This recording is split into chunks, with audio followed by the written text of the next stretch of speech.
নমস্কার বন্ধুগণ, আজকে আমরা আবার ফিরে এসেছি জিলেটের মক টেস্ট নিয়ে। তো আজকের মক টেস্টটির বিষয় কম্পিউটার অ্যাপ্লিকেশন।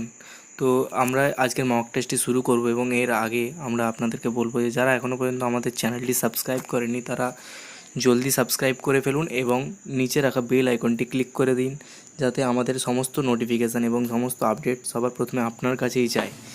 তো ভিডিওটি যদি ভালো লেগে থাকে তাহলে লাইক, কমেন্ট এবং শেয়ার করবেন। আর আমাদের আগের যে মক টেস্ট হয়েছিল সেই মক টেস্টের লিঙ্কটি ডেসক্রিপশান বক্সে দেওয়া রইল এবং এই মক টেস্টের পিডিএফ ফাইল আপনি ডাউনলোড করতে পারেন ডেসক্রিপশান বক্স থেকে। এবং এছাড়া যদি কোনো আপনাদের কোশ্চেন বা কোয়েরি থাকে তাহলে কমেন্ট বক্সে করতে পারেন। তো মক টেস্টটি শুরু করছি। মক টেস্টটি ভালো করে দেখুন, ভিডিওটি শেষ পর্যন্ত দেখতে থাকুন এবং অ্যান্সারগুলিও করা আছে এর সাথে সাথে।